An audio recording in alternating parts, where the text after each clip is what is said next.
Почитувани гледачи, добро вечер и добре дојавте во уште едно издание. Јаде Бурек на ТВ Сонце вечерва, имам гостин во студиото. Широк кадар ве молам. Добро вечер за Филип Иванов, пастор од Методистичката црква. Добро вечер и добре дојдовте. Добро вечер, Јанко.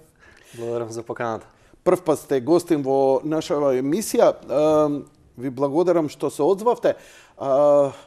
Генерално, поводот преку кој исконтактиравме беше преку Facebook и некои ваши видеовци како одговор на една дебата која се разви пред известно време, а која брзо спласна, можеме и тоа да го детектираме, 3 дена на еуфорија и после исчезнува се од медиумите. А тоа е најголем непријател на жената е Господ.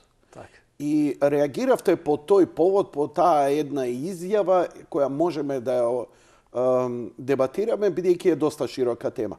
Но јас првин, искрено, бидејќи имам доволно време, сакам малку првин да разговарам со вас. Так. Кои сте вие, што сте, од каде вие како пастор, колку години имате, каде служите, што служите, чисто онака библиографски. Така, значи, јас доаѓам од Велес, таму пастор сум во Евангелска црква во Велес. Служам веќе неколку години таму. Инаку официјално јас сум најмладиот пастор во Евангелска црква во Република Македонија. Со мои 29 години, значи неполни 30 години. И ете. Добро, мило ми е. Кога дојде вечерва во студио, ми подари неколку работи. Тоа се овие подароци кои ги добив од господинот Ивановски.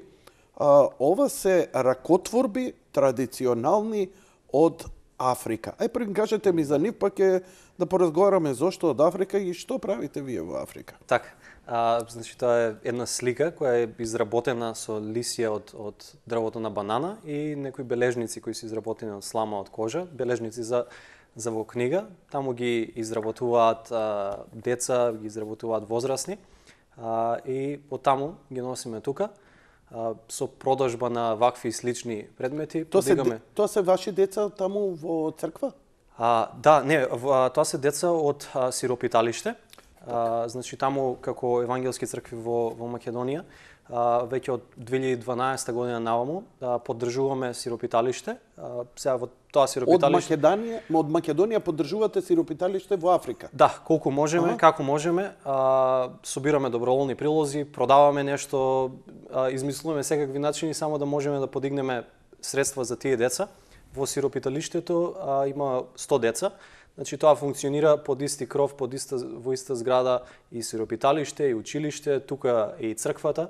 И тие деца се згрижени таму. И плюс на тоа нешто имаме училиште, тоа скоро од нула почнавме да го градиме ние, со 300 деца во џунглата, во едно место што се вика Њабелико, во Уганда, во западна Уганда. Западна Уганда, место Њабелико. Дали е тоа дел од твојата или некоја лична агенда, или ти си испратен од твојата црква, или како оди кај вас тој мисионерски дух и мисионерски повици? Така, значи конкретно за ова нешто што морам да го кажем ова, самите африканци, самите луѓе од Уганда, од благодарност за сиот тој потфат, ја нарекуваат целиот овој потфат го нарекува македонско-афричка божествена организација, нели на англиски, но така го нарекува. И тоа е моја лична иницијатива, но јас тоа сам никогаш не би можел да го направам, благодарение на дарежливоста на македонските цркви, на македонскиот народ. Бевме во можност да го направиме тоа, да го започнеме тоа. Инаку, главниот човек што е во Уганда беше мој колега на студиите во Англија. Заедно студиравме теологија, таму се запознавме, поминавме неколку години заедно, јадевме, пиевме, спиевме под исти покрив, се запознавме, стварно се зближивме и ме покани да видам таму. 2012 за прв пат отидов и од тогаш Африка, Уганда поточно, е мој втор дом. Барем така ја чувствувам, така и тие ме чувствуваат мене. Ве молам, ќе се обидам да излечам што е можно повеќе од вас, чисто и да се консултирам, иако имам солидно познавање од географија, визуално да видам каде се наоѓа. Тоа е Централна Африка. Централна Африка. Кај Кенија, Етиопија, Судан, Да, значи екваторот Конго минува низ Уганда и ја дели на два дела, јужниот помал, северниот поголем дел. И уште не ми се верува, ме фасциниравте, ја ова не го знаев и не ни се подготвував за ова, дека наши луѓе од Македонија помагаат сиропиталиште во Африка. Да. Ќе ти кажам како дојде до тоа нешто. Значи, јас бев поканен таму да отидам да служам во црквите. Никој не барал од мене финансии, донации таму. Но ние сакаме, нели, како македонци да се чукаме во градија, викаме, нели, ние сме запишани во Светото писмо, толку пати се спомнува, апостол Павле не фали таму во посланието до коринтијаните. Ја викам, ако сакаме, нели, да се фалиме со тоа нешто, тогаш треба да, нели, да живееме на тој стандард, барем да се обидуваме, на стандардот според кој се запишани македонците во Светото писмо. Интересниот момент е дека апостол Павле кога пишува во второто послание до коринтијаните 8 глава, ги фали македонските цркви на коринтијаните, затоа што вели македонските цркви еко биле сиромашни, екстремно сиромашни во тоа време, вели тие му се предадува првен на Господа и потоа на другите луѓе и вели собраа донации, собраа прилози над нивните сили да ги испратат за црквите кои биле во поголема потреба во Израел, во Палестина во тоа време. Ја викам, ако сакаме да бидеме библиски македонци, тогаш не сме ние богат, не сме ние американци, не сме швајцарци, не сме не знам што, сиромашни сме, но има некои кои се далеку посиромашни и можеби тука ние не може да изградиме училиште, не може да изградиме болница или не знам што, но таму можеме. И велам, ајде да го направиме тоа. Сакаш да ми кажеш дека средствата овдека собрани имаат поголема материјална вредност таму, бидејќи нема, нели, сиромашно место, па велам дека сте успеале така. Вака за споредба ќе ти кажам. Чисто сега економски, муабетов не е духовен. Економски ќе ти кажам, само во Уганда 600.000 фамилии живеат со по еден оброк на ден. Јас првиот пат кога бев таму неполни 3 недели, ословев 6 кила затоа што јадев колку они што јадеа. Еднаш на ден мала порција касава, матоке, орис, граф, нешто што имаат они таму. Колку јадат они, толку јадев. Ја после 3 недели се вратив дома и велес, пастрама или бурек, сите тие убави работи, ама луѓето живеат таму и живеат постојано така. А ние со пастрамилиите избориме колку сме сиромашни. Да, па го губиме реперот. Ние обично се споредуваме со Шведска и со Данска. Финансиски во поглед на платите. Ние зимаме, ако зимаме просечна плата 250-300 евра, ние зимаме за еден месец колку што они земаат за една година. Сега зборувам за тие што земаат некаква плата. И тоа е перспективата во која сме ние. Знаеш што ме збунува? Разбирам сиромаштија, но објаснете ми зошто вакви земји на екватор, кај што е лето цела година. Значи, нема потреба од дополнителни, што се вика оние трошоци за грејење, за струја, да речеме, ајде во некои големи потреби. Зеленило има сегде. Господ едноставно му лцнало од тенџерето кога сипал у Африка. Навистина, ако отвориме сега Уганда, ние ќе видиме, прво ќе видиме зеленило сегде. Зошто има толку сиромаштија во тие африкански земји? Вака, сега историски последните, не знам, 50, 60, 70 години, Уганда поминала низ одредени војни конфликти, низ диктатори Иди Амин бил таму. И настрана сите тие нешта, во Уганда има две сезони, дождовна и сушна сезона.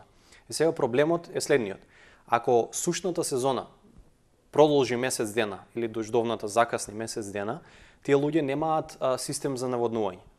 И го губат тоа што го посеале, го губат тоа што би го собрале од земјата и тоа за жал ги става во тој еден маѓепсан круг, во тој еден циклус каде што немаат доволно да посеат, немаат доволно да пожнеат, да јадат, да продадат нешто или да тргуваат. И затоа во Африка, во тие земји е многу лесно да буквално во период од неколку месеци да настане општ глад.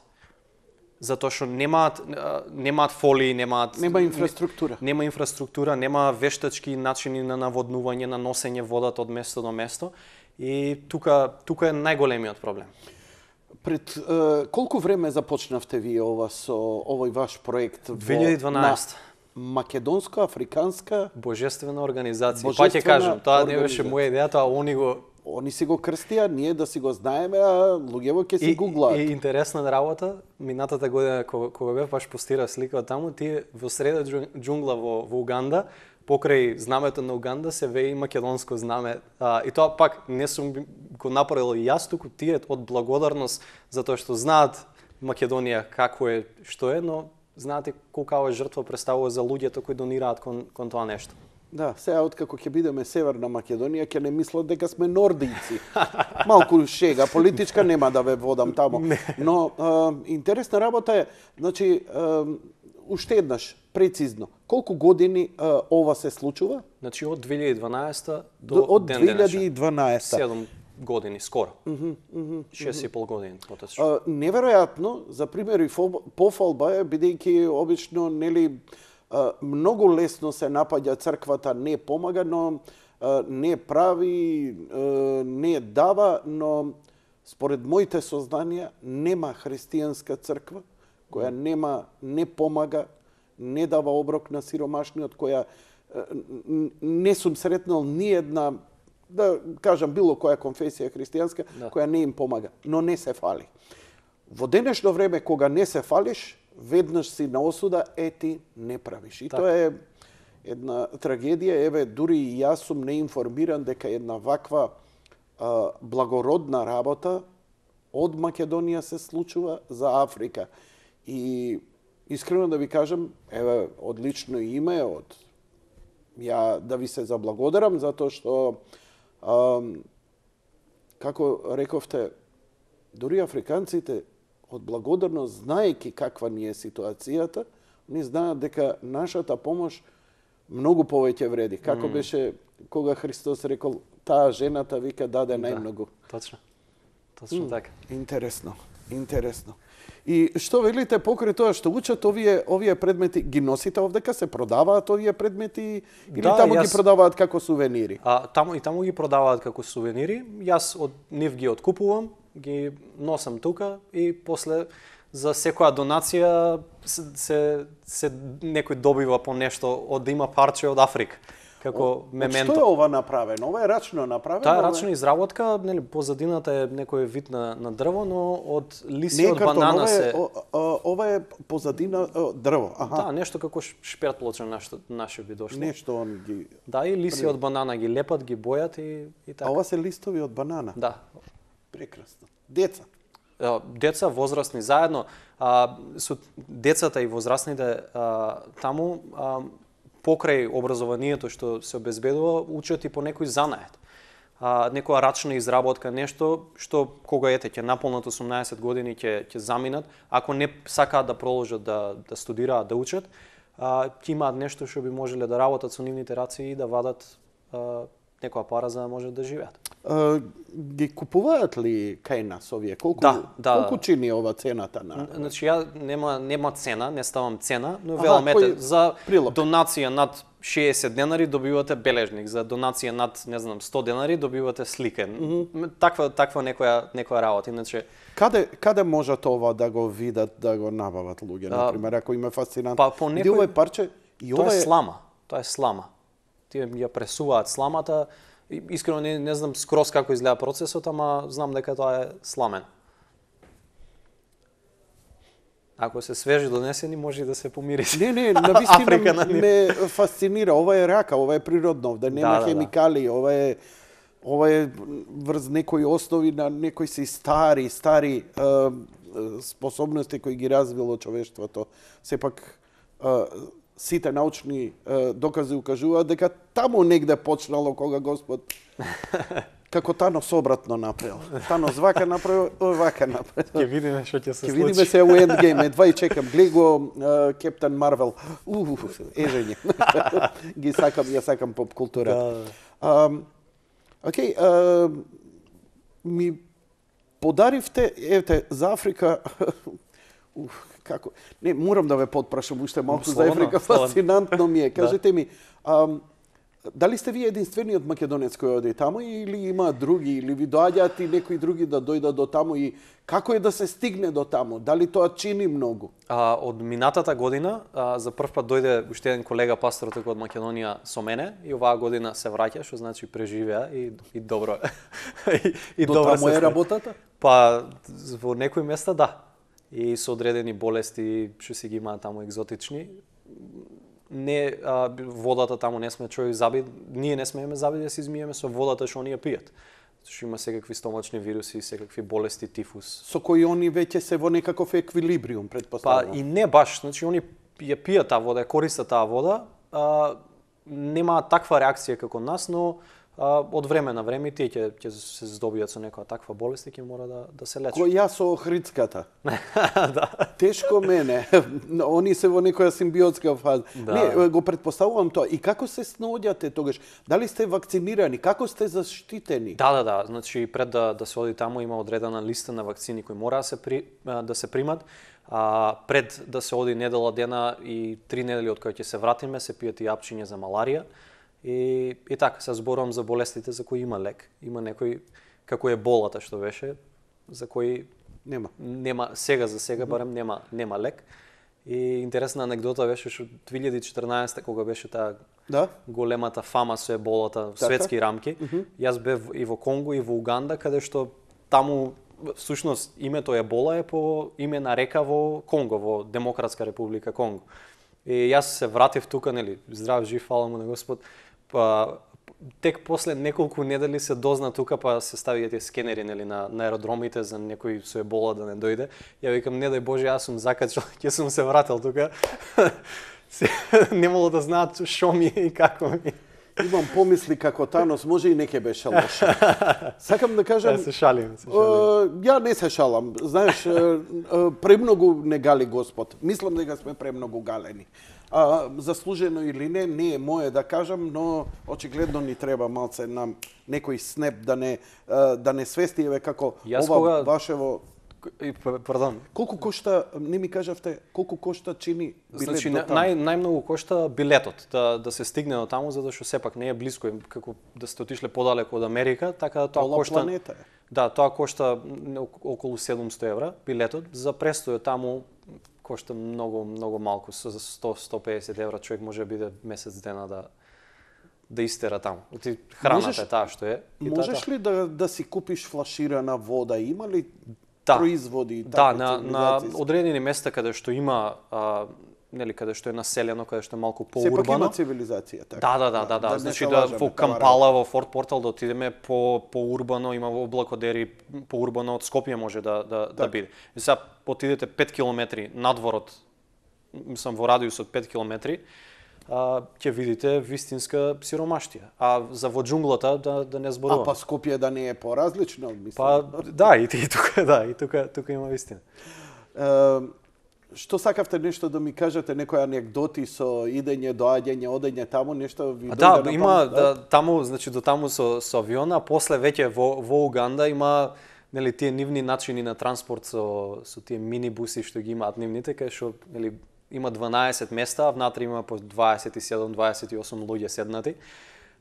Тие нивните автобуси, за да се стигне во џунглата се користи бода-бода. Тоа е моторче од 100 кубика.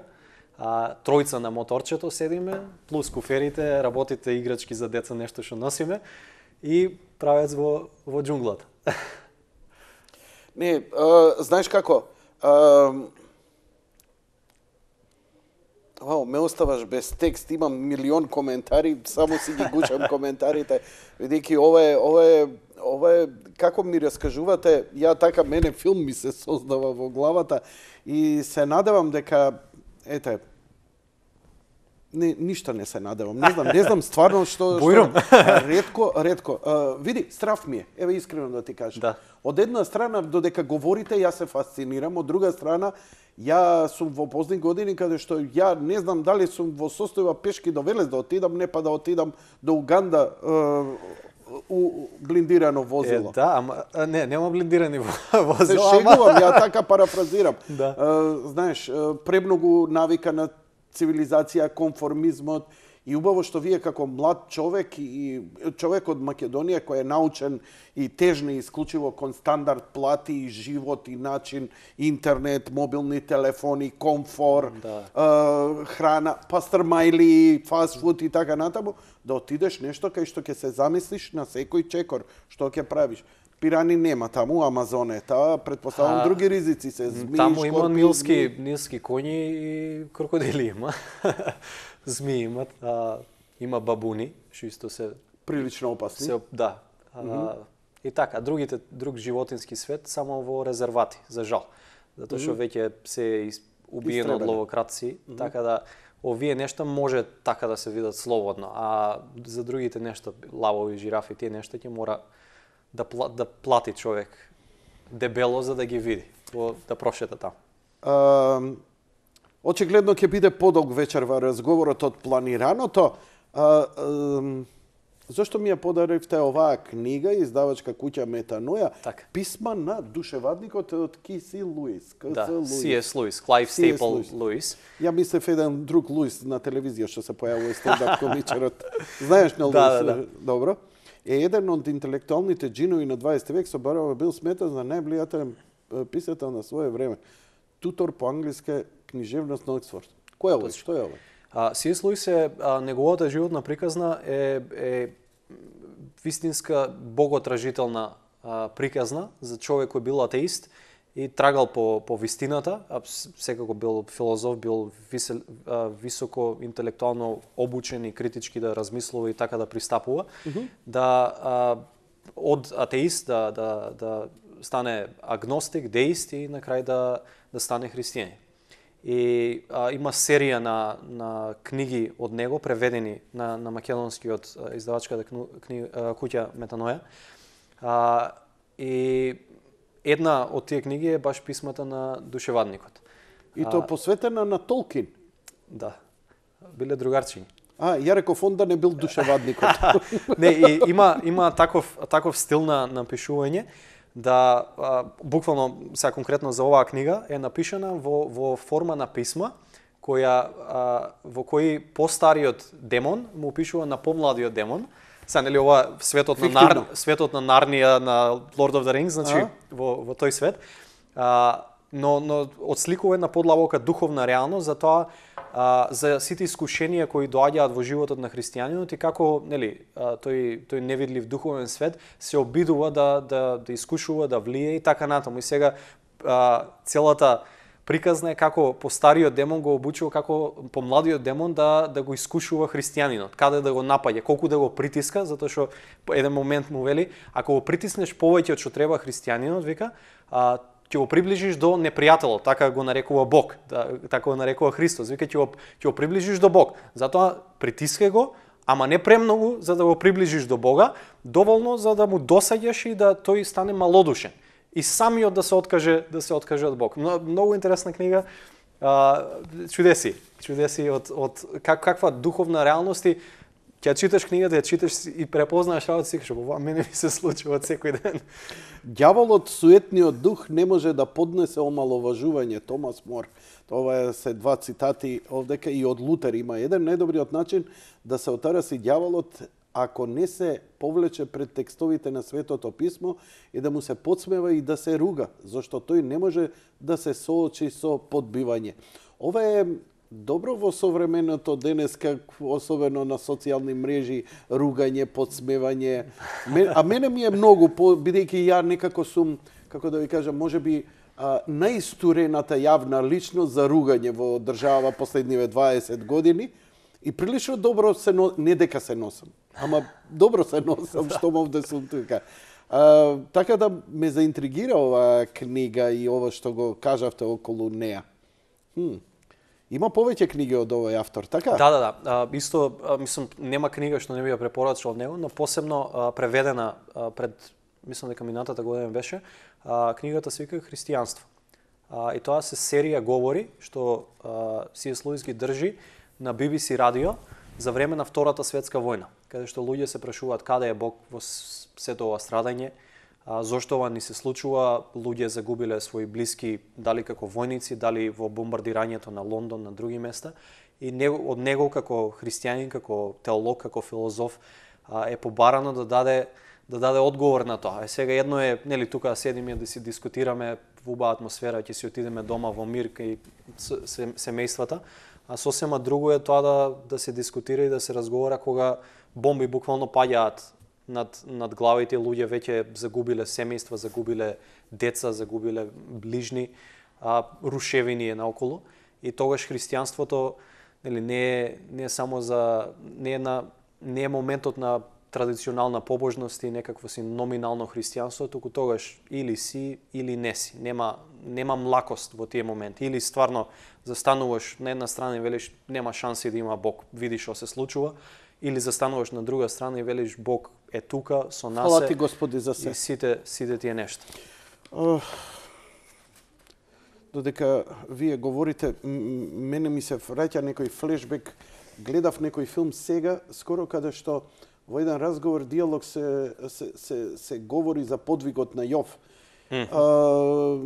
Неверојатно, морбидно језива беше анализата на перцепцијата на Јов, едно од најтешките моменти. Александар Шмеман, православен теолог и свештеник, има речено, вика, многу е убаво да се збори ова што викате, кога си здрав, кога свети е мирно, да збори за Бога, како не, верни сме. Оди, вика, сакаш да го видиш светот каков е, иди у болница. Влези, вика, на интензивна нега и ќе видиш што е. И ја еднаш така се осмелив, мислејќи, негде на почеток, и отидов на онкологија на детска клиника да ги посетам дечињата болни од канцер и си носам трауми до ден денеска. Така. Значи, со ноќи да не спијам, седиш, плачеш, мрднат. Значи, тоа е страшно. Тоа е страшно. А Тоше Проевски, па интересна работа, кој ми беше пријател, Бог да го прости, разговарав со него, он секоја година идеше. Викам, бе, ја отидов за Нова година, им делев пакетчиња, им подарив телевизор од емисијата. Викам, ја не можам, викам, ја се распаѓам, деца на ме гледаат, плачам, бараат утеха од мене. Не бе, вика, ја немам гајле, ги гушкам, ги бацувам све. И тоа е страшно како некои луѓе имаат таа благодет да се соочи со сиромаштија, со беда, со туѓо страдање, и тоа многу го почитувам бидејќи знам колку мене ми е тешко да се соочам со туѓо страдање. Да, тоа секако. И се соочувате ли, например, со такви работи? Ајде, и во Македонија сигурно. Еве, например, во Африка, тие тешки заболувања, имате ли такви случаи? Како се носите со глад, сиромаштија, беда, која ќе ги видите деца во очаи? Сиропиталиште, оставени деца без родители. Тоа е... Да. Не е лесно човек да се носи со тоа, но во суштина христијанството се раѓа на крстот, во момент на страдање, на агонија, на болка, на вистинско страдање. И христијанството и во првите неколку века никогаш не било религија на комфор. И никогаш не било религија на елитизам и такво нешто. Секогаш била на тие најниските од најниските, на страдалните, на болните. И сега цела таа тема, како и првите сиропиталишта, првите болници, сите тие нешта, каква грижа пружала раната црква за тоа. Но ден денешен христијанската мисија во Африка, во делови на Азија, делови на Јужна Америка секогаш е трослојна, нели? Оди тој духовниот момент на проповед на евангелието, на обраќање на човек кон Христос, на крштевање, на сите тие нешта, но оди медицинскиот дел, каде што на луѓето се носи помош да тие можат. И тоа не треба да однесеш, не знам какви апарати од тука медицински. Доволно е деца да седнеш и ги научиш како да си мијат раце. И со тоа голема е веројатноста да си го спасил животот на тоа дете. И тоа мене кога вистински ме удри таа реалност за што се случува таму, беше првиот пат кога отидов, стигнавме во џунглата, не чекаат луѓе за богослужба, собрани и среќаваме по патот неколку луѓе кои одат во спротивен правец. И заправ ми само нели зборуваат на афрички таму, не разбирам ништо, ама гледам дека нешто не штима. И ги прашав после од кога се разминавме, викам што биднало работа, и вика починало девојчето, вика, на човекот, 9 години, вика, од маларија. А јас знам дека во Македонија, во аптека си ја купив овчињата за маларија за 319 денари. И викам, со 319 денари, таму ќе да си стигнал порано, ќе спасиш живот. Значи, ние тука гледаме апели за собирање 30-50 Немаат евра. они такви лекови, нема таква здравствена заштита, толку е сиромашно држава. Да, не, и значи тие се ги има да се купат во големите градови. Проблемот е да се стигне до таму и проблемот е да се купи, затоа што веројатно да стигнеш ти до градот е потребно поише пари отколку самиот лек да го купиш во градот. За сиромашен човек е подвиг го преголем. Да, и навреме да се диагностицира, навреме да се знае што е, дали е маларија, дали е тифус, дали е денг, дали е жолта треска. Значи тоа не е едноставна работа. И тогаш првпат ја видов таа реалност на Африка и едноставно велам, Господи, ние не можеме да направиме многу и не знам колку ќе направиме, ама нешто мора да направиме и нешто ќе направиме. И ете, фала му на Господ и пак ќе кажем благодарение на дарежливоста на неговиот народ сме таму кај што сме и на вистина се прави, може од тука вака не изгледа како голема работа, ама во животот на тие деца кои ако се без образование таму, тие се осудени на живот на сиромаштија, на живот на страдање, на живот за машките да бидат тешки аргати целиот нивни живот, за девојчињата многу пострашно. Но со образованието им се дава една шанса, една одскочна даска да можат да продолжат. Дали сите ќе продолжат, не знам.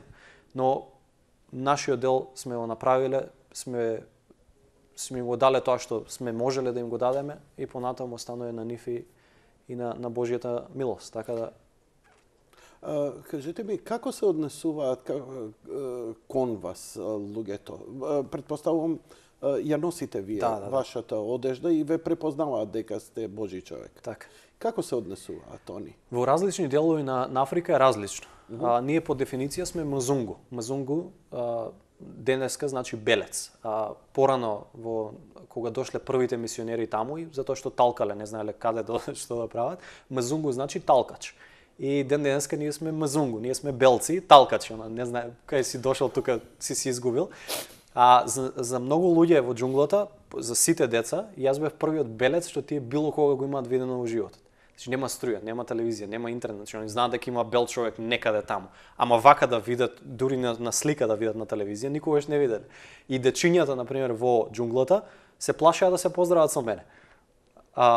Дечињата што се во сиропиталиштето во поурбаниот дел, ти рипаат, те гушкаат, те стискаат, ја фаќаат брадата, они немаат бради, немаат влакна по телото, едноставно друг вид си за нив.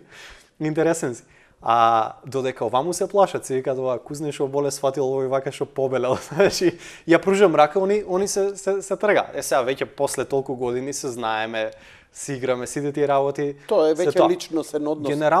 Генерално има во ред окей расположение спрема општо, спрема бел човек, посебно спрема свештено лице таму. Сега и таму има места кај што имаат различни религии, кај што имаат различни идеи за нас. Но во суштина Уганда е релативно безбедна земја, окей земја, по споредба, например, со Конго, каде што Конго е граѓанска војна се уште. Има 32 бунтовнички групи што секој со секого се убива. И тоа трае со децении. Тоа трае буквално од осамостојувањето. Тоа што светот знае дека се случуваше во Руанда со Хуцис и Хутус и Туци, племињата е буквално истото се случува и денеска преку границата со Руанда, само никој не знае. Да ви појаснам, почитувани гледачи, ако малце ви се нејасни овие појмови, во тие војни помеѓу племињата на Хуту и Туци збориме за геноцидно истребување милиони мртви во рок од многу краток период. Недели. Значи, нешто на ниво на Холокаустот што го правеше нацистите врз евреите. Значи, има и неколку филмови кои она покажуваат на многу драматични. Хотел Руанда може да го гледате, чисто да се информирате. Тоа е трагедија на дури има прашања, викаат дали уопште требаше да се остават самостојни, не беа подготвени државите кога им дадоа самостојност, иако нели колонијализмот веќе беше осуден како таков, Но, добро, тоа се многу интересни политички, морални и етички прашања и секако и тие што беа таму ќе си ја сносат најголемата одговорност, иако не се како Белгија, геноцидот што се изврши. Да. Но тоа се веќе политички прашања. Вие сте таму да помогнете и да спасите души. Дали како го примаат втора работа, еве како белец, ова уште само да го расчистиме, знам по некои она што имам прочитано дека кај нив на пример нивните луѓе ако се родат како албино, знаат да ги убијат, да ги расчеречат и деловите од телото ги продаваат како не знам, светињи или нешто и така натаму, да. Им ги сечат рацете. Дали се уште има таму или тоа се некои други краеви? Не, тоа и ден денешен се случува и во Уганда. И ден денешен не само албино, дури дечиња. Кај нас, нашиот народ прави курбан со, тоа не е ни христијанска пракса на крајот на криштата, со кокошки, со петли, со јагниња, со што така, ти ја знам. Крвна жртва? Да, но таму тоа се случува со деца. И колегата мој од Уганда, првиот пат кога бев, ми вика, гледаш овде во местото секоја поголема зграда, се што гледаш, кога доле во темелите вика има човечка жртва. И не само албиното се е повеќе тој суеверен религиски мајндсет што го имаат, но и децата, тоа се сирачиња. Кога земе некој од улица, кој собере, на кој ќе му фали, кој ќе го бара, кој ќе го пријави дека е исчезнато. Тоа нема ни извод од матична книга на родени, нема матичен број, нема ништо. И тука доаѓа тој момент на сиропиталишта, на школи, на сето тоа, затоа што тие деца, ако останат незгрижени, во најлоша мера, во крајна мера, може да завршат и така. Ден денешен, значи 2019 година, 21 век. И тоа се случува таму. И едноставно човек да не знае што да мисли кога е таму. Но кога идете на ваква работа, вие немате само должност, би било во ред од ваша страна, не зборам само вие, сите конфесии кои сте таму, да делувате и врз централните власти, например, да ги известувате што се деша, меѓународната да ја известувате, затоа што очигледно дека потребно е цивилизирање некакво на просторот, изградба на некаква цивилизацијска инфраструктура за да се надминат тие примитивни мигови. Сето тоа го има. Ја знаат, многу пати сум кажал, значи одговорот за Африка не е повеќе пари, не е повеќе ресурси, не е повеќе инфраструктура, не е повеќе воена сила или што и да е. Одговорот за Африка и за било каде на овој свет е одговор за проблемот на срцето на човекот. Ако не се промени срцето на човекот, да човек не доживее покаяние, метаноја, промена на умот, се е залудно. И затоа ова го кажува Метју Парис, тоа е атеист, колумнист за New York Times, и он е растен, он е син, на родители мисионери во Африка. А станал атеист, негов избор. Супер, за него, ако му одговара. Тоа покажува какви родители биле. Не, како возрастен зборам. Колку толерантно го воспитувале да го оставиле сам да избира. Да, и еве го моментот. Он пишува за тоа колумна во New York Times, секој може да провери, вика колку и да не го сакам да го признаам тоа. Фактот дека христијанската мисија на континентот на Африка прави повеќе од било која друга мисија, хуманистичка, секуларна, било каква, е едноставно непобитен. Затоа што вели, не само што се носат ресурси, не само што се градат болници, училишта, сиропиталишта, туку вика се менува срцето на човекот, вели. Со ништо друго не може да го постигнете, освен со Евангелието. Тоа тој го пишува, атеист човекот, ама живеел, бил, видел, едноставно кога нешто е вистина, без разлика ја дали сум верник, дали сум атеист, тоа е тоа. И вистинска промена се случува со тоа нешто. Сега христијанството е во Африка од времето на евангелистот Филип, кога му сведочи на евнухот на царицата од Етиопија и го носат христијанството таму. Но до 17-18 век се има многу недосегнати делови на Африка, каде што луѓето или го знаеле христијанството, па се отклониле од него, или никогаш го немале христијанството таму. И затоа велам, не е решение властите, не е решение тоа, значи имаат свој удел. Секој човек, секој фактор во државата има свој удел.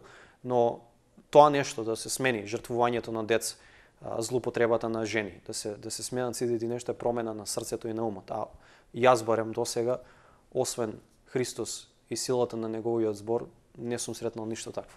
Дали се работи само за примитивизам или има нешто повеќе? Култ, обожавање на демонот, ѓаволот? Да, значи тоа Дали сте се соочиле со такви, да речам, вознемирувачки, например, култови сцени, обседнатост, нешто? Да, дефинитивно. Значи тоа, како кажам, може да ми раскажете? Интересното во Африка, например, ние Ако живееме... почнем да се крстам моментов, тоа значи внатрешно почнем се реметам. Повели. Значи моментот во Африка, тие не се во свет на дуализам. Ние тука, нели, Европа, ние живееме во некаков свет каде што тој јас помеѓу материјалното, нематеријалното, помеѓу духовното, помеѓу физичкото, помеѓу оданде страното и одовде страното има голем јас. И како тој духовен свет од овој свет е многу е разграничен, е оттргнат еден од друг и така натаму. Таму духовниот со материјалниот свет се преклопуваат, всушност тоа е поисправен поглед на нештата, но тоа е вистина и за христијанството, тоа е вистина и за сите таму нивни анимистички, спиритистички верувања што си ги имаат.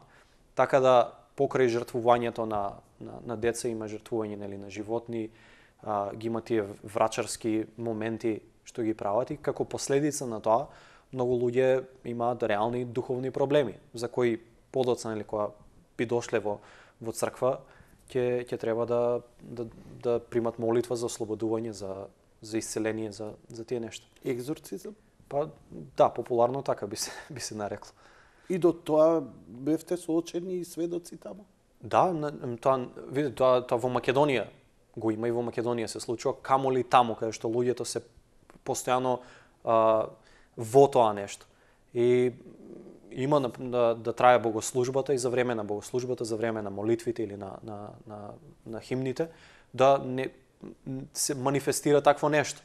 И да треба да се молиме за таа личност да биде ослободена од тоа духовно демонско влијание. И така и бива.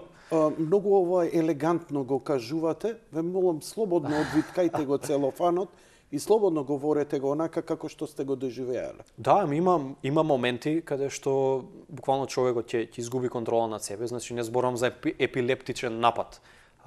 Има разграничување. Доволно знаеме што е епилепсија, што е но симптомите, демонологија. Да, и сите тие паѓање и изборување на нешта што со поинаков вид на глас и со поинаква длабочина на гласот и нешта кои таа лично самата не би ги кажала или не би ги мислела.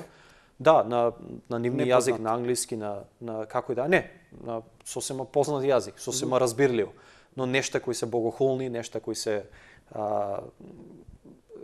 срамни за човекот кој едноставно тоа е суштината. Самиот Христос рече дека непријателот дојде да украде, да убие и да уништи. И тоа што се случува на човек во такви моменти и кога живее под тоа влијание, тоа е на пат на смрт, на пат на уништување, на убивање.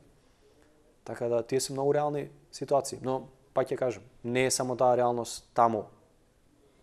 Кога ќе се соочите, тоа е еден од најдраматичните случаи кога еден свештеник или еден верник ќе се соочи, а тоа е бидејќи ние злото го знаеме како човечко и како едно апстрактно. Така. Но кога ќе го видиме како вака, просто како кажано, како во филмска режија, тогаш е малце една поинаква ситуација. Да. Предпоставувам дека во тој момент знае и стравот, бидејќи е шок едноставно и телото реагира, дојде до замрачување, тогаш е потребно молитва и тогаш целиот тренинг што си го имал цел живот ќе излезе. Но предпоставувам дека дали сте способни да се носите за таков момент или едноставно го правите она што знаете да го правите, се молите? се молиме, ама и на крајот на краиштата не е тоа наша борба и тоа не е првенствено тоа не го прави човек со своји сопствени сили, затоа што имаме пример Светото писмо и низ историјата кога луѓе со сопствени сили се обидуваат да прават нешто такво и на крајот завршуваат истепани, избркани, изгонети од човекот кој е опсетнат со такви сили. Но ако навистина го веруваме тоа што апостол Јован вели дека оној кој живее во нас, Христос преку Духот Свети, е поголем од оној што живее во светот, тогаш нема момент за страф, нема причина за страф. Има можеби момент на шок, на изненадување, на нешто неочекувано, но на крајот на криштата ниту е тоа мој авторитет со кој демонот би излегол, ниту тоа е моја сила, така да на крајот на криштата не зависи од мене и не е на мене оставено тоа, туку на Божјата милост, на Божјата човеколюбивост и тоа го прави тој, тоа го прави Христос. Не го прави Филип, не го прави Јанко, не го прави некој друг, тоа го прави Христос во силата на неговиот Дух Свет. И велат дека кога и вакви најстрашни работи се случуваат се за сведоштво.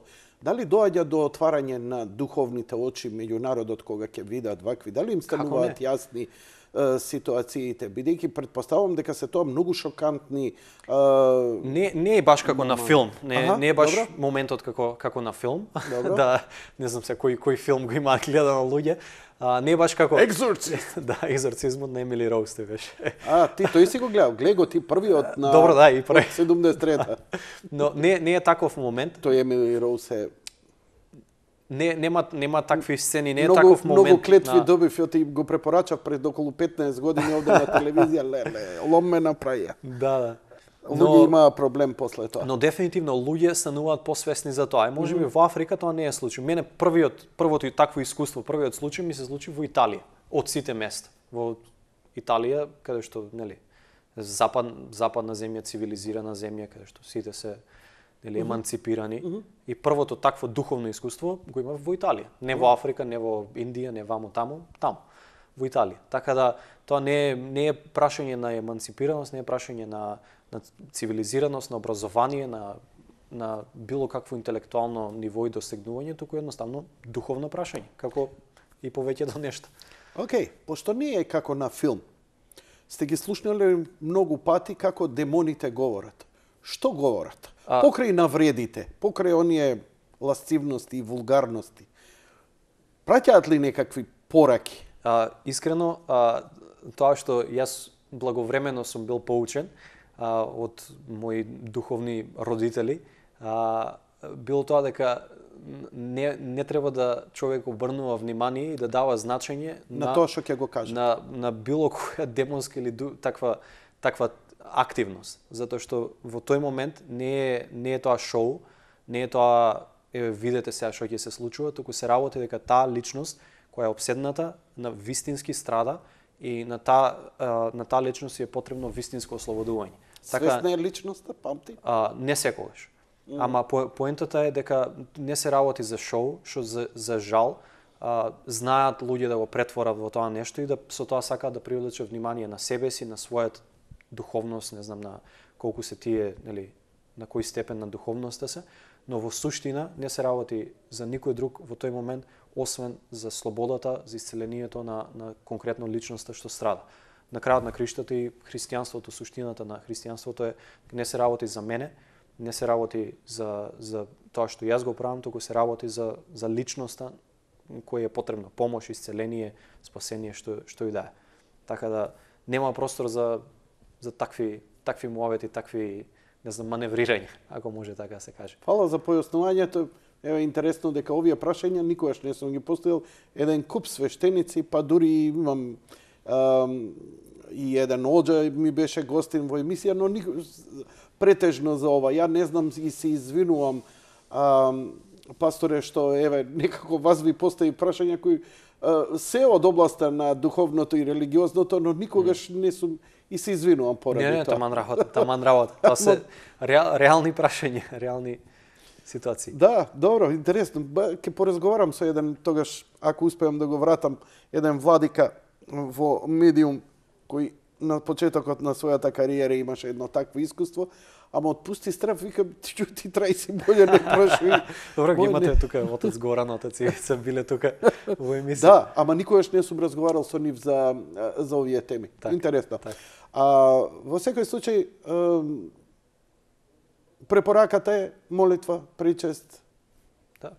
Примање на Христос. Соединување со Христос преку се. Нема подобра вакцина од тоа. Да, дефинитивно. Дефинитивно. И тоа е тоа. Ја ве поканив за сосема друга тема и уопште не се приближивме скоро цел час до таа тема. Да. Ќе ве замолам да направиме кратка пауза, а веднаш потоа ќе идеме за таа горлива тема за која говоревме. Темата е, вулгарна ми е да ја кажам, нема ни да изговорам, тоа е господја Уранија Пировска која кажа кој е најголем непријател на жената. Мислам, ова е стварно овдека кога го видов тоа, тогаш викам како нема некој свештеник сега да прска со света вода да истера тоа. Ова е чиста демонологија. Не, тоа е решение, но. Одиме со блок реклами, се враќаме веднаш.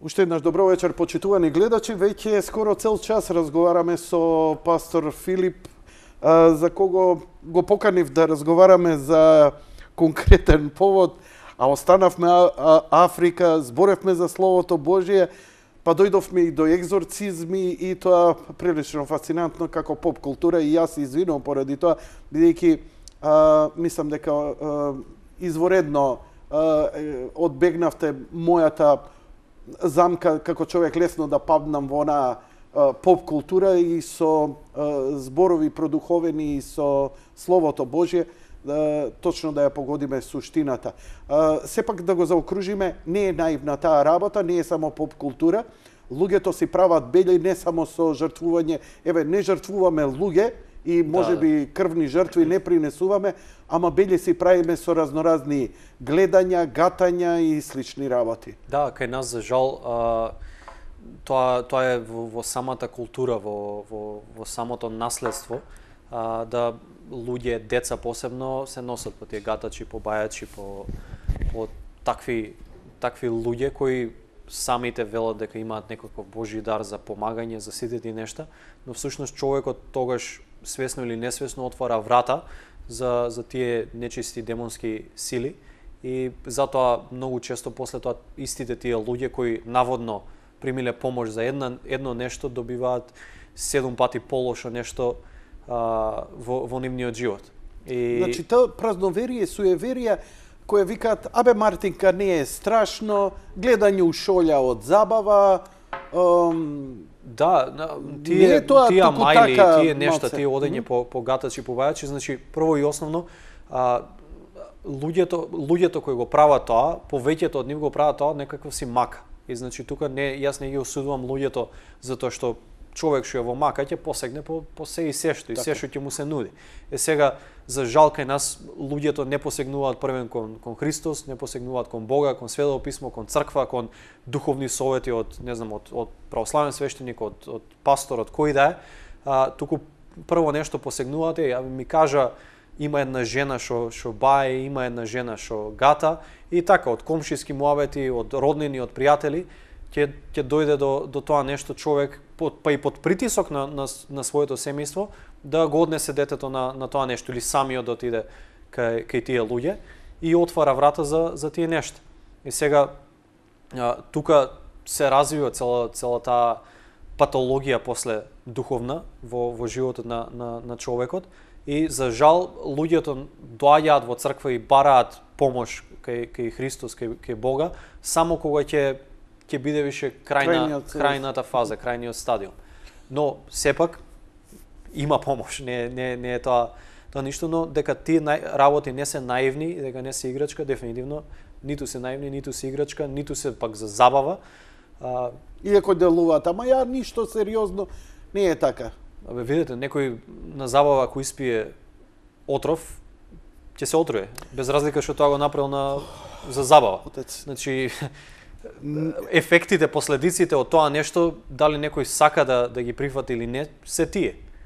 Подобар човек си од мене на овие години, бидејќи на 29 години, искрено го зборам тоа, не со лажен патос или сипање пепел, затоа што на 29 години ја бев многу циник и нема вакво разбирање за луѓе. Еве, например, се уште цинизмот овдека ми стои, а во суштина имам тоа една борба во мене, кај што би требало со некаков човечки совет или со молитва, например, отвараш, вика, женички домаќински муабети, женички домаќинки, детево ми го боли уво, кажујте илјач. И овие му викаат мастот глувци. Да. Не, мислам, сваќаш? Или, не знам, мислам, тоа е страшно. И се викам, овде на крај, ова да го пријавиш у социјална служба, да и го земат детето за да се спаси детето. Ме викам, каде и да си? Викам, у Грција. 24 сата у секој село има лекар. Да. Отиди на лекар. Да. Или не знам, совети за здравје. Абе лекар, секогаш лекар. Па и еве, и јас кажувам, магнезиум хлорид, масло хунза ово, ма секогаш лекар. Да. Ти земај сето тоа, лекар, консултирај се. Затоа сме создале цивилизација, затоа имаме духовници за духовен, затоа имаме лекари за материјални болки, за духовни болки. Да. Јас искрено се надевам дека некогаш тоа и кај нас ќе профункционира. Јас дека студирав во Англија, го видов тоа како функционира на дело. Да. И во секоја болница. Добро. Значи, зашто и да отидеш таму? Добро. За каква и потреба да отидеш, од најбаналната до најсериозните, нели, операции и болести. Имаш доктор, имаш психијатар, психолог и имаш капелан, имаш свештеник. Значи, телото, душата, духот на човекот се опфатени. И човекот, значи тоа е се тимови кои работат. Мој професор, он ми предаваше мене археологија, но беше капелан во една од болниците.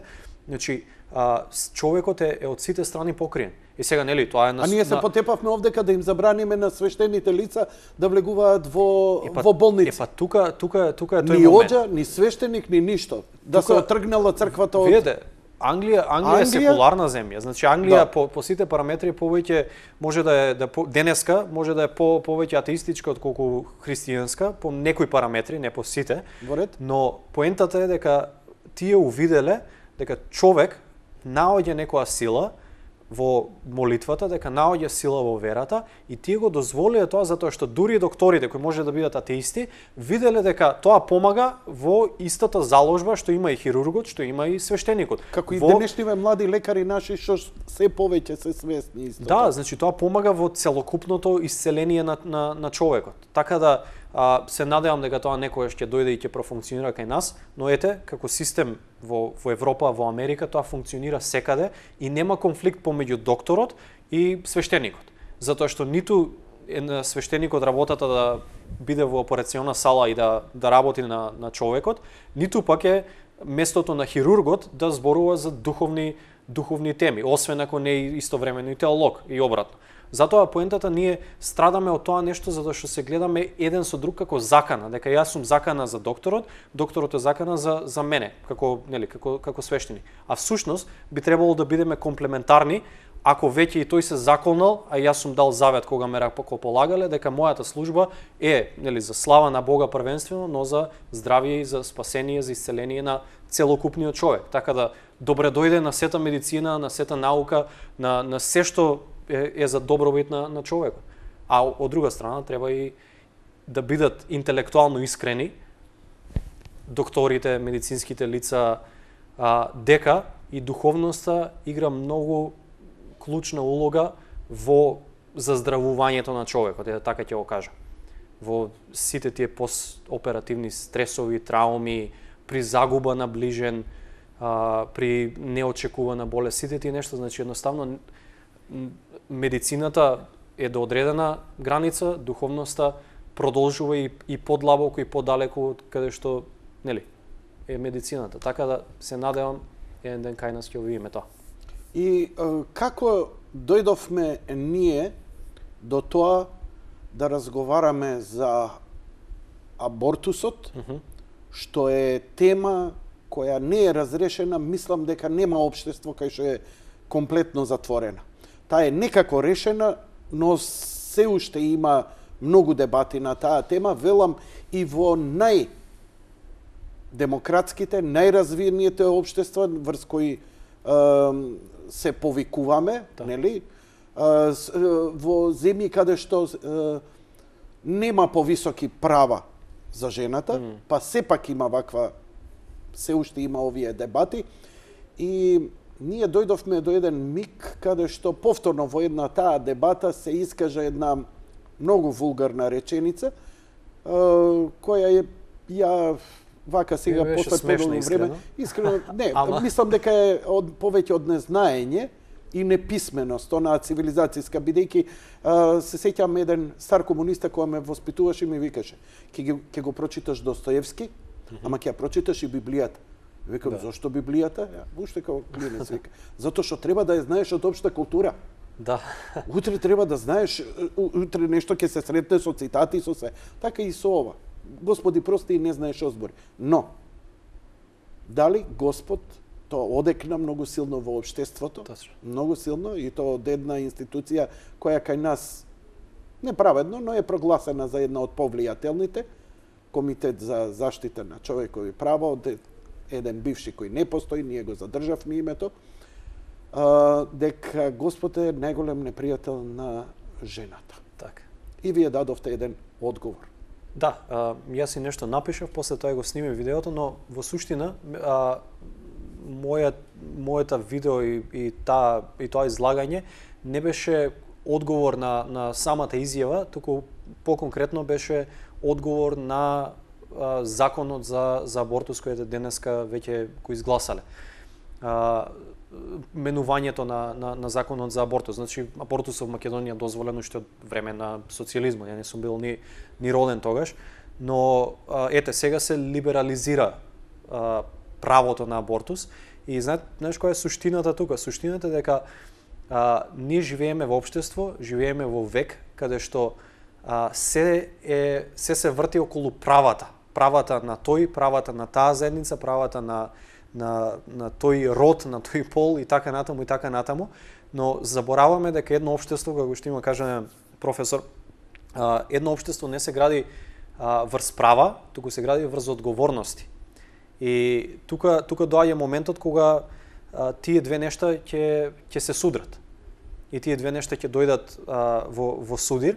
Е сега конкретно за изјавата дека Господ наводно е најголемиот непријател на жената, прво требаше, ако човек не даде аргументи за тоа што ќе го каже, тоа е само празна флоскула. Но од друга страна, кој Господ?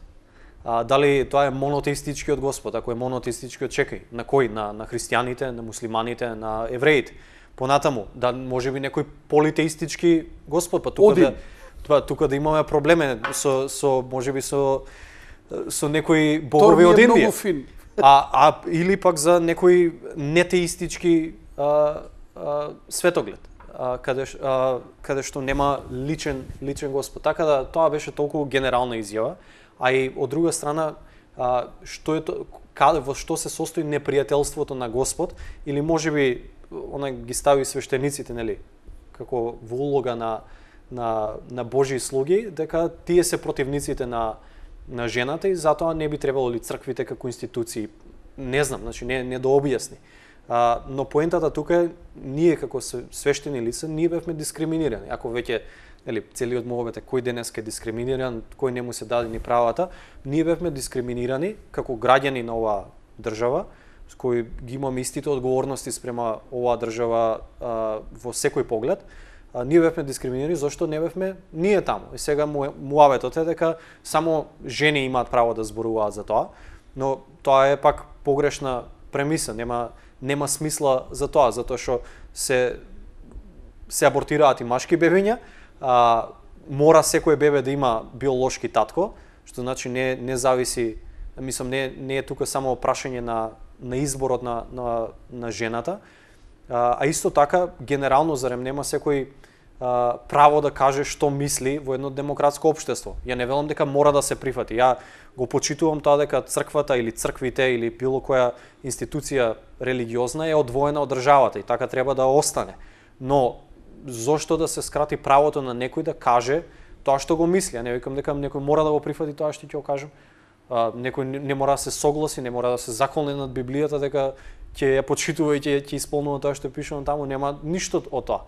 Поентата е целиот тој закон и целата таа либерализација се турка на тие погрешни премиси, дека се работи за одлука на жената затоа што е тоа плодот во утробата, бебето е нејзиното тело, но всушност не е нејзиното тело. Значи гледано чисто и научно и медицински, од самиот зародишок, од самото зачнување, тоа не е телото на мајката. Тоа се наоѓа во телото на мајката, но има засебна ДНК, засебен пулс, засебен крвоток, засебна мозочна активност, така натаму, така натаму. Најчевска рече дека тоа е паразит.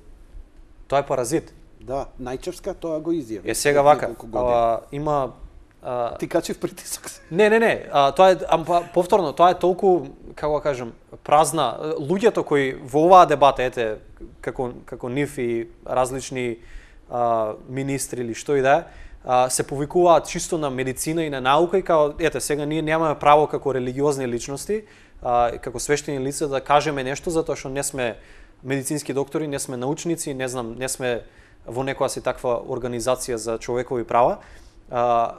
Тие луѓе кажаа некои толку ненаучни и медицински неточни работи што едноставно човек се чуди. И значи од самиот момент на зачнувањето тоа бебе тој зародишок понатаму нели фетус плод, како сакаме нели тоа нели жонглираат со сите тие поими, тоа има 100% човечка ДНК. Значи во основа прашањето е уште пред да дојдеме различни сценарија кога да биде дозволен абортусот, кога да не биде, до која недела, уште пред да дојдеме до тоа, мора да восстановиме, чекај, дали тоа што е во утробата на мајката е живот и ако веќе е живот, каков живот е? Дали е човечки живот? Значи тоа не е паразит, не е бактерија, тоа е засебен човечки живот и како тој познат ембриолог што не е ниту христијанин, не е ниту теолог, тој вели тоа од само во учебници по ембриологија, од самото зачнување, затоа што има 100% човечка ДНК и е човечки живот, тоа нешто е член, е жив член на видот Homo sapiens. Значи од самиот момент, не се работи тука за бактерија, не се работи за паразит, за што и да. Ама повторно моментот е на таа субјективност. Значи не правиме муавет за објективни научни медицински факти, туку правиме муавет за субјективни гледишта и субјективни желби. И сега ако јас одлучам дека тоа е паразит и може да биде абортирано, ако утре одлучам дека кога повторно ќе забремени жената, ако одлучи дека не, сега ова е човек и ќе одлучи да го задржи, тогаш тоа е човек. Значи субјективната желба на жената или мажот прави нешто да биде човек или не. Тоа е ненаучно, тоа нема врска ниту со медицина, ниту со наука. И велам, ајде, каде е науката? Каде е медицината? Кога почнува животот, кога почнува мозочната активност, кога почнува срцевата активност, кога тоа нешто, тоа бебе може да чувствува болка, како што можеме да чувствуваме јас и ти. Значи, да научно, медицински, ја велам, ако е така, ќе се облечам јас свештената одежда, ќе облечам мајчка металика и јаде ќе разговараме или што и да е. Значи ја тоа што имам крстови на себе, што имам брада, ама апсолутно не прави никаква разлика во дебатата. Јас имам пријатели атеисти кои се согласија со аргументите, затоа што не беше тоа Господ вели вака, пишано е во Евангелие тоа и тоа вака и вака, туку чекај луѓе, правиме на првен од таму да почнеме. На крајот, науката е аморална. Што значи науката, колку оние се повикуваат на наука, науката ти кажува што е нештото. Дали е живот, дали не е живот, дали е човечки живот, што се случува во сите тие фази. Ама науката никогаш не кажува и не може да ни информира дали е исправно, дали е морално, дали е етички, дали е греф или не, во крајна инстанца, да го убиеш тоа нешто или не. Науката не го кажува тоа. Па они токму на тоа се повикаат, на правото, баш на моралност, создавање општество, менување пол, менување лик, трансгендер, абортус, значи тотално обезличување. Сега последно е, например, токсична машкост.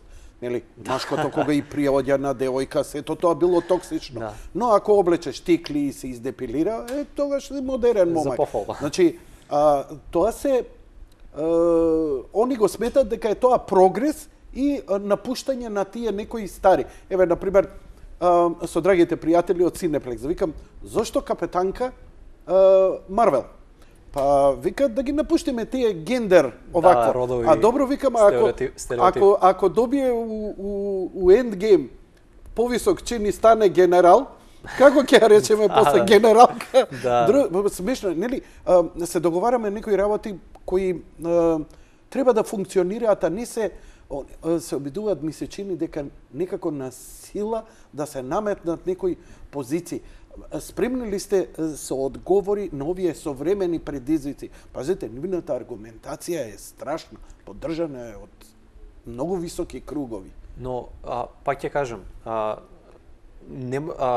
јас на крајот, јас сум свештеник, ја морам да одговорам така и затоа што и кажав, науката е аморална. Значи, мора човек да има некаков си морален компас. Што е тоа што ќе те информира тебе дали нешто е исправно или не.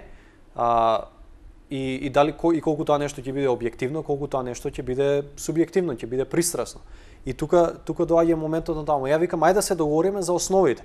Да седнеме да разговараме за основите, да восстановиме. Значи, ја не кажувам готово земете ги правата на жените, готово жените мора да раѓаат по 15 деца. Значи, чекај, пред да дојдеме до тој момент, пред да дојдеме воопшто да разговараме за абортус, за дали е тоа право на човеково право на жената, дали незиното право на комодитет го надвишува правото на живот на нероденото дете, затоа што во многу случаи, не зборам кога е правото на живот на жената и е загрозен незиниот живот, па потоа да се стави наспрема правото на живот на нероденото бебе.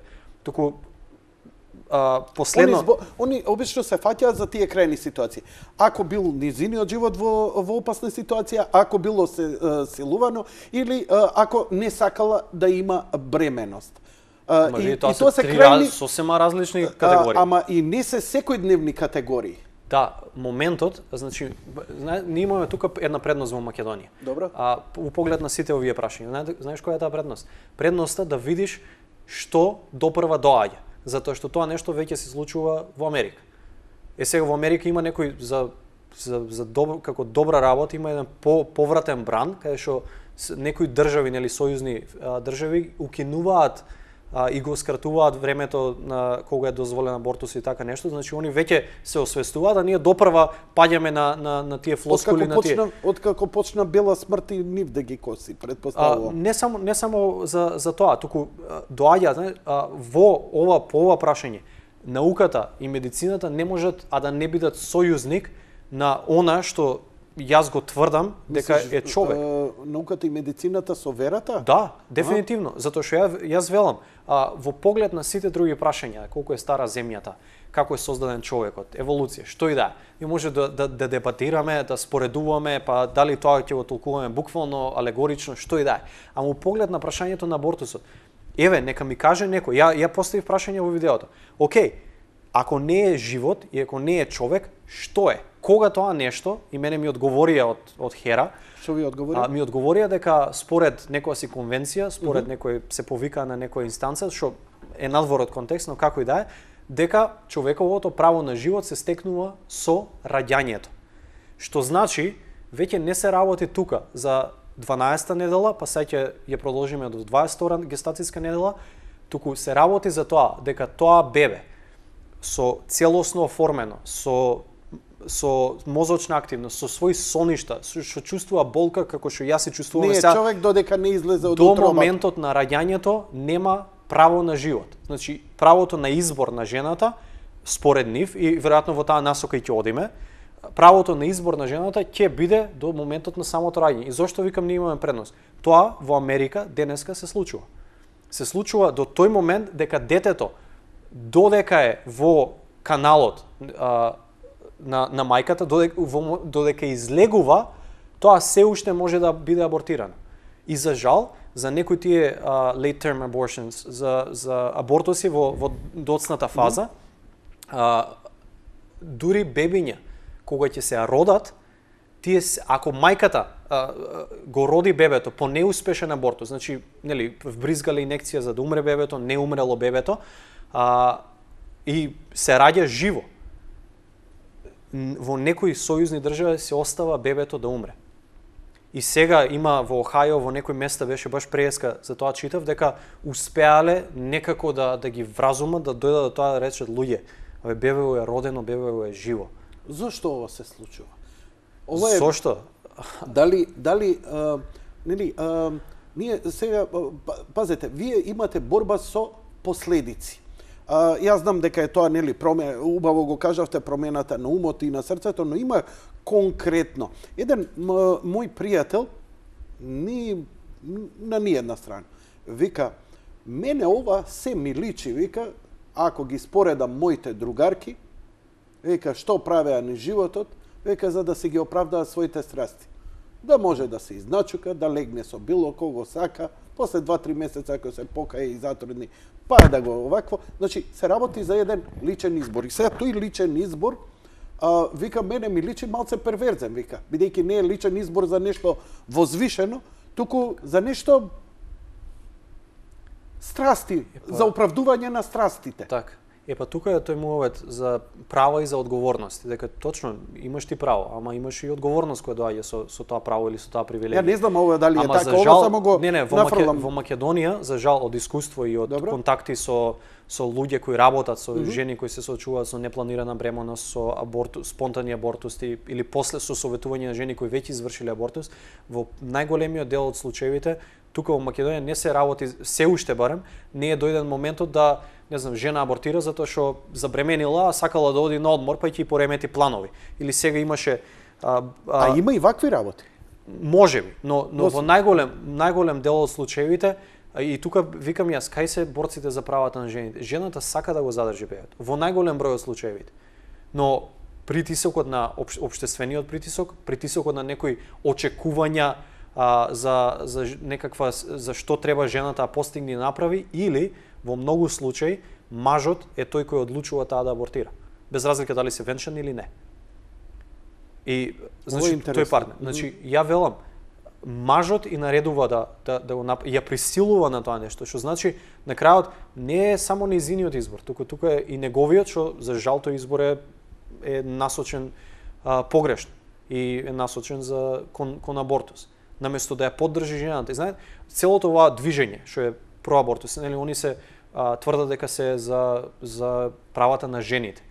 Интересно што некако низ редови, знаете што всушност тие кажуваат за жената? Жената не може да биде успешна, не може да биде напредна, не може да биде еманципирана, ако сака истовремено и да раѓа и да се оствари професионално и да работи и да има своја кариера.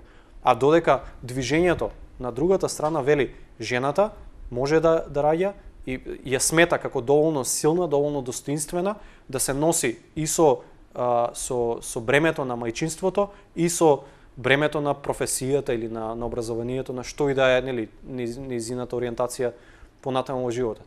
Така да има многу суптилни пораки во сето тоа нешто, но за жал ние сме се уште во таа фаза. И пак ќе кажам, мнозинството на граѓани во Македонија го информираат својот светоглед врз база на својата вера. Можеби не одат секоја недела во црква, можеби не се причестуваат секој пат, можеби не ја читаат Библијата секој ден, не се молат секој ден, ама на крајот на криштата тие го дефинираат својот светоглед според тоа нешто. И треба, ако веќе живееме во демократско општество, треба да се почитува тоа нешто. И не треба да му се забрани на било кој, без разлика како го информира својот светоглед, да го каже. Не велам дека мора да се прифати секој што се ќе каже. Дали вие од верските заедници имате комуникација меѓу себе на ова прашање и дали имате заеднички став? Еве, во овој момент и тренд е, нели, како највлијателни во нашево општество во моментот се албанците и исламот. Бидејќи гледам дека немаат одбранбени механизми нив да им се спротистават по овие прашања. А има една позитивна работа кај исламот, а тоа е дури и радикално инсистирање на семејните вредности. Па ме интересира, можеби ова не е прашање за вас, ова е за некој друг Може би Оđа треба да биде некој гостин по ова, но еве ме интересира вашите сознанија низ вашите комуникации, какви се нивните ставови? Денеска баш видов објавено некоја реакција по тоа прашање, се собрале верските поглавари на тие 5 уставни верски заедници и има заедничка изјава дека тие се против новиот закон за абортус и тие нешто. Така да има некаква реакција. Само морам да кажам дека некој може да рече ја не се согласувам со тоа. За жал имаше по повод на моето видео некој ќе рече ама чекај, тоа не е православно, тоа не е муслиманско, тоа не е тоа не е тоа. Ја во ова, значи ние имаме конфесионални разлики. Значи ние имаме теолошки разлики, може имаме да дебатираме до утре и назад за различни теологии, различни погледи на Свето писмо, на предание, на сите тие нешта. Ама барем за ова нешто, не гледам ја тука повод за делби, за поделби и за некој и за ривалство на крајот на криштата. Сега за жал од искуство тоа го кажеме, тоа што го гледам изминатите 10-15 години, е дека ние како верски заедници касниме малце. И ние таа изрека, не знам точно на што се однесува на касно стиже Марко на Косово поле, дека битката е веќе завршена, се е одлучено и ние отпосле стигаме кај е борба, кај е битката, уствари се е веќе завршено. И малце делуваме реакционерски, а всушност ние би требало да делуваме и проактивно. И да имаме аргументирани ставови, без разлика дали тие ќе бидат од православни свештеници, дали ќе бидат од протестантски, од исламски теолози. Јас велам, нека буквално нека се направи нешто, нека се собере, нека се каже. Значи јас сум паќе во мојата деноминација, јас сум најмладиот. Кој да е, од мене има далеку пообразувани, има доктори на филозофија, на наука, на теологија, има луѓе кои се навистина квалификувани, луѓе кои се искусни и духовно и во секој поглед, и би можело да го направиме тоа. Сега зошто не го правиме, тоа е многу сложено прашање и не само во поглед на прашањето на абортус, поглед на друга либерализација, на други права, менување на дефиниции за род, за пол, за таа Инстанбулска конвенција што беше во поглед на сите тие нешта каде што суптилно тука и таму се внесуваат нешто, се менуваат нешта и ние за жал можеме само после да се буниме или да кажеме нешто, но во самиот процес, во самата дебата ние не сме вклучени, што нешто по наша вина, нешто по туѓ избор. Ама тоа е тоа.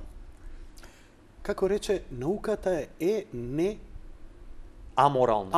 Значи не морална, или морална, значи аморална. Буквално не носи со себе никаква не ти кажуваш што да правиш.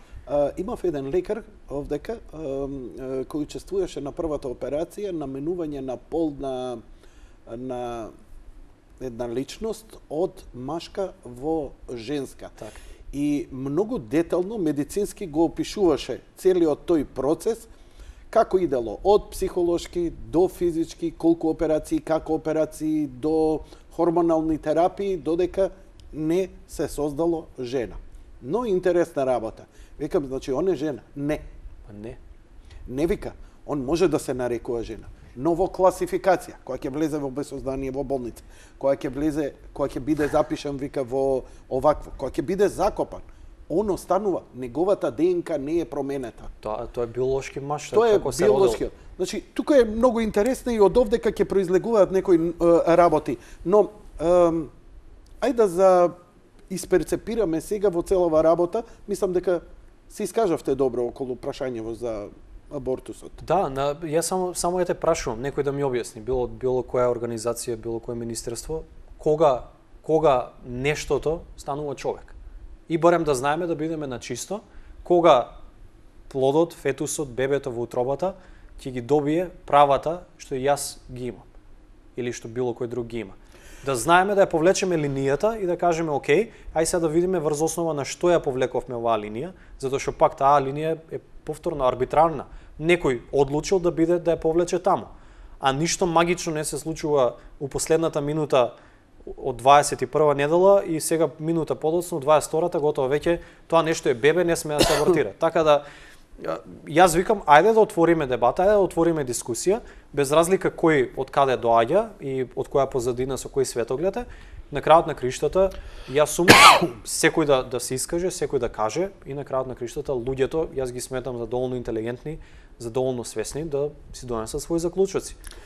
Така да Рековте една работа што ја детектира можеби проблемот на современите религии, дека не современите религии, на современието, религиите во современието, се извинувам, поради мојот лапсус, да се носите со граѓанските организации кои почнуваат да делуваат со умисла што треба да донесат, а вие ја знаете вистината и не делувате проактивно, рековте, вие реактивно делувате од како ќе се заврши работата.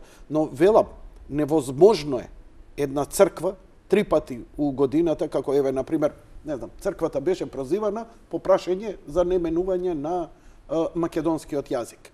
Она еднаш издаде, ја го прочитав во емисија пред 5 години и не го повторија. И се они, после известно време, народот пак ги прозива и така натаму. Значи, викам, очекувате од црквата да се однесува како министерство некое, кое секој ден ќе ви дава брифинг за собствени изјави. Или, например, некој се јава и вика, зошто не излезе црквата, вика, да ни каже за вакви работи, дека огновите палење не е во ред. Ако ќе излезе? Ама добро, ако ќе излезе, друго. Не, викам, кажано е, значи, генерално, секоја религија ја гледам, не искача 5 пати на ден да го кажува едно те исто. А на крајот на криштата ги имате, но она што не можете да се носите е една нова појава на хистерија која се случува и трае 3 дена. Значи, ја најдобро ја детектирам последниве 6 месеци и се обидувам од обични луѓе до посручни луѓе надвор од емисијава да ја зборам. А и ја пишувам. А тоа е собраќај на несреќа 3 дена. Непалење огнови 3 дена. Зборам по медиуми, зборам социјални мрежи, воопшто 3 дена. Сообраќајната несреќа 3 дена. Поплавата 3 дена. Избор на еден кандидат 3 дена. Скандал, тој новинар го претепало жена му 3 дена.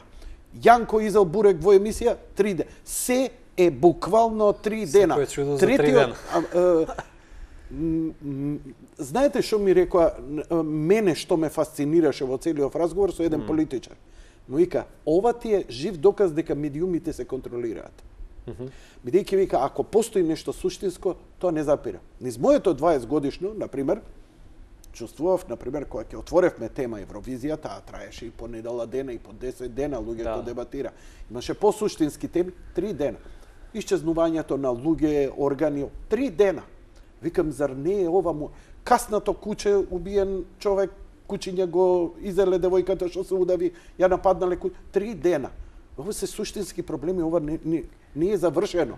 И ова покажува, прво, не може ни една конфесија, ни религија и сериозна институција за тие 3 дена на хистерија да реагира. Луѓето реагираат панично и хистерично, но спласнувањето мора да е едноставно контролирано. Не може ти за 3 дена да заборавиш дека нешто се случило.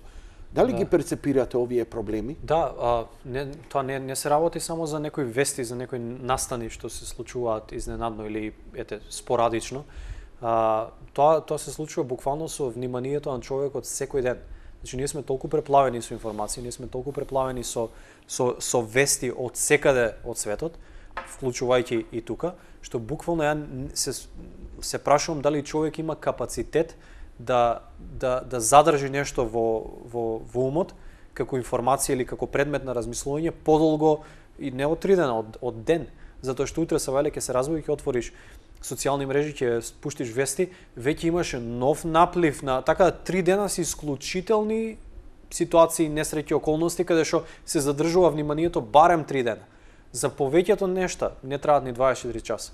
Затоа што мора да се штампа нешто ново, мора нешто ново да се излези. Има таа една трка, една цела машинерија во која сме сите ние ставени и мора постојано да бидеме во тек, мора постојано да бидеш апдейтуван. Сега, како зборам како свештеници, како теолози, значи христијанството го има тој момент да не делува реакционерски, да не биде водено од стихиите на овој свет. Но од друга страна, ние мораме да сватиме каде живееме, во кој век живееме и како функционира светот во кој функционира, за разбирајќи го времето во кое живееме, да можеме пораката на евангелието, на христијанството, да ја донесеме и да ја пренесеме постојано. Не зборувам само во црквите. Има ли христијанството, Христос велат дека е жив Бог? Ако е жив Бог, ги има ли одговори и на сите овие најсовремени проблеми кои се појавуваат? Ја го знам одговорот, ама еве да го прашам вие да го изговорите. Прво, одговорите се дадени уште пред да бидат поставени прашањата. Но, во суштина, како христијани, веруваме дека одговорот на секое прашање на крајот мора да дојде и да се сведе на личноста на Господ Исус Христос. Што значи, вака или така, мерилото, канонот според кој ние мериме и според кој одмеруваме нешта, е неговиот живот, неговото учење. И нели, во неговиот личен живот во времето дека бил на земјата и понатаму од животот на апостолите и на црквата овие 20 века.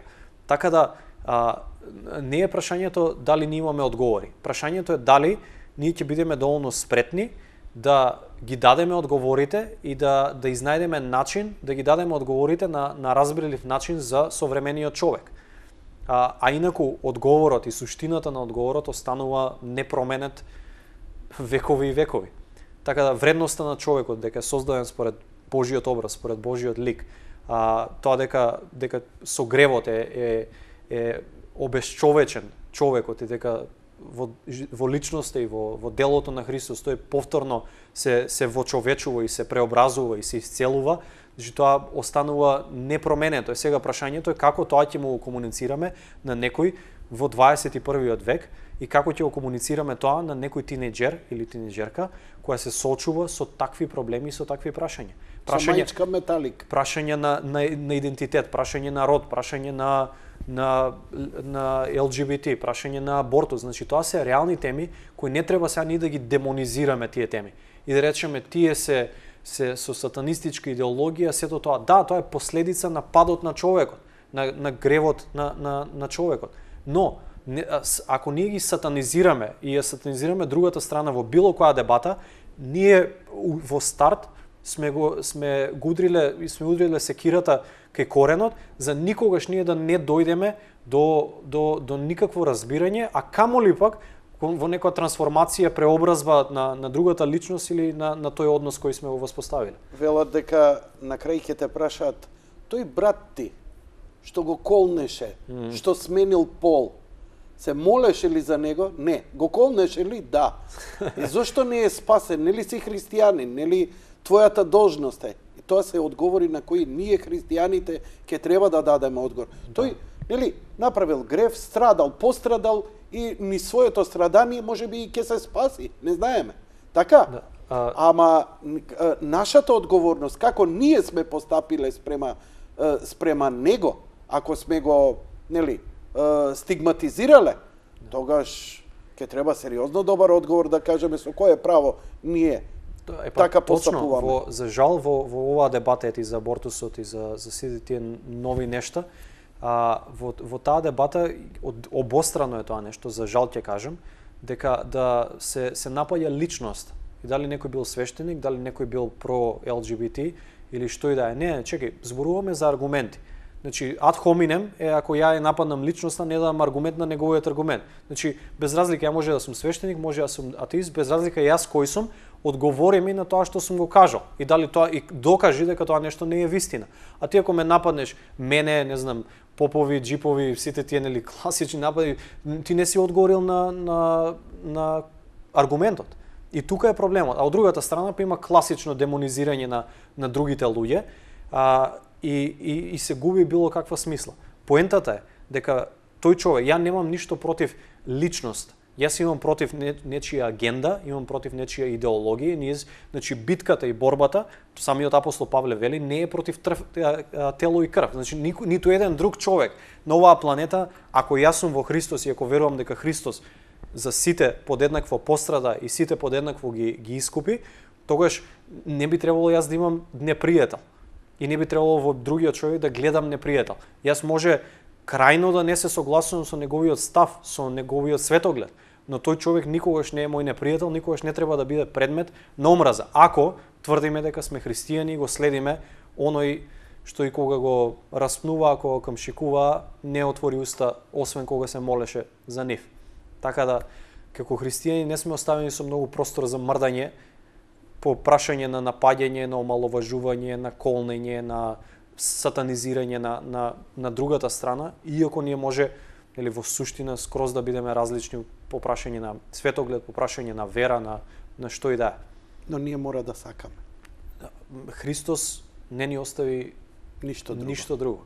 И самиот апостол Павле вели, не должите никому ништо, освен постојаниот долг да се љубите едни со други. Што значи Христос не задолжи едни со други да бескрајно да се љубиме. Па ќе кажам, не значи прифаќање на ставовите, не значи прогледување низ прсти на одредени струи, на одредени прашања, но никогаш личноста не смее да биде нападната, камоли да биде физички нападната, омаловажувана, значи тоа нема врска тоа со христијанство. Може некој ќе ми замери, ама Христос пострада и ниту некого нападна вербално, камоли физички, и дури кога Петар посегна по мечот да го одбрани Христос во својата ревност, во својата искреност, кога сите избега, тоа беше позитивно гледано од тој аспект. Христос рече, стави го мечот затоа што Христос во суштина кој од меч живее, од меч ќе загине. И тука Христос ни кажа дека Христос не се брани со меч. Значи, ако имаме ние дебата, ја не треба ни да помислам да се фатам за меча, камоли тоа нешто да го направам. И се во ова, како потврда, немавте ни омраза спрема оние луѓе кои беа обседнати, живи, демонизирани, кои збореа најгнасни и погани работи, а камоли да си дозволиме било кој свесен или несвесен тоа да го правиме. Многу ви благодарам. Благодарам и тебе. Тоа е суштината на се. Имав навистина пријатно време тука и ти благодарам уште еднаш за поканата. Се надевам дека и гледачите уживаат колку и јас. Почитувани гледачи, ова беше пастор Филип Иванов од методистичката црква, Евангелската црква, се извинувам. Евангелската црква во Велес. Благодарам за разговорот, тоа беше се за вечерва. Лека ноќ и пријатно.